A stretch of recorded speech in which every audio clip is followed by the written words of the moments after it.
Bismillahirrahmanirrahim. Assalamualaikum warahmatullahi wabarakatuh.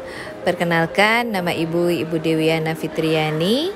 Ibu pengampu mata pelajaran Bahasa Indonesia dan Ibu mengajar siswa-siswi di SMA Negeri 1 Lembang.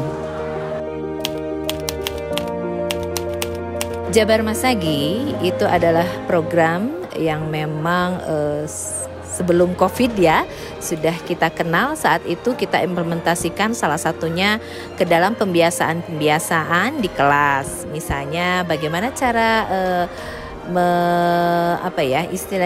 menyiasati atau membatasi penggunaan handphone agar tepat guna di kelas, yaitu dengan sistem Boboko gitu.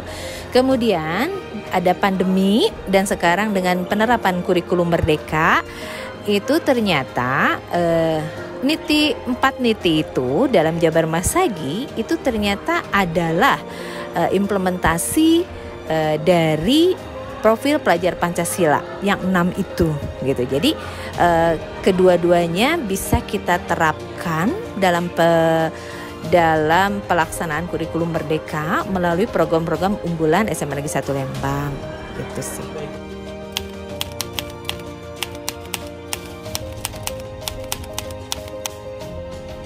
Ya, dengan program Jabar Masagi ada manfaat yang kami rasakan di sekolah, yaitu ternyata ada media atau ada peluang atau ada cara bagaimana siswa untuk menghargai kekayaan lokal atau tradisional bangsa kita itu.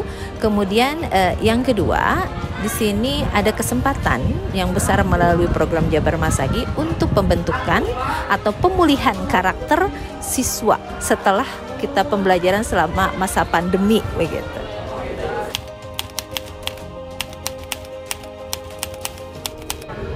Ya, untuk filosofi Boboko ya, di mana Boboko itu sebagai wadah ya, kemudian dasar dari Boboko itu ada 4 segi, dan keempat sudut itu dari segi 4 itu adalah menggambarkan 4 niti tersebut begitu.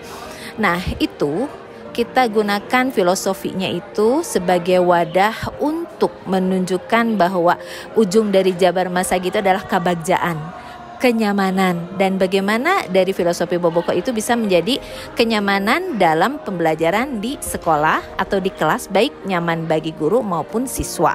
Saat itu kita di setiap kelas ada yang namanya Boboko, dan itu kita sepakati untuk menyimpan handphone baik siswa ataupun guru. Jadi kita sepakati selama pembelajaran tidak pengolahan data, maka handphone semua dimasukkan ke Boboko. Nah, setelah selesai baru diambil lagi. Itu hal yang mungkin sederhana tapi berefek luas. Satu, guru nyaman mengajar, siswa nyaman untuk konsentrasi belajar gitu. Ada masa COVID. Masa COVID itu kita menerapkan niti surti, paham dengan keadaan siswa, pembelajaran siswa, di mana waktu itu siswa harus punya kuota banyak ya. Kemudian siswa ada yang terkendala dengan handphonenya, dengan internet dan sebagainya. Sedangkan pembelajaran dalam masa pandemi harus dilaksanakan diantaranya daring. Maka menggunakan niti surti itu akhirnya kita bagaimana setelah kita paham tentang apa kesulitan anak gitu ya, kita menciptakan suatu pembelajaran yaitu tentang tematik kolaboratif integratif. Jadi saat itu pembelajaran dikolaboratifkan. Misalnya saat itu Ibu mengajar bahasa Indonesia, Ibu berkolaborasi dengan bahasa Inggris dan sosiologi.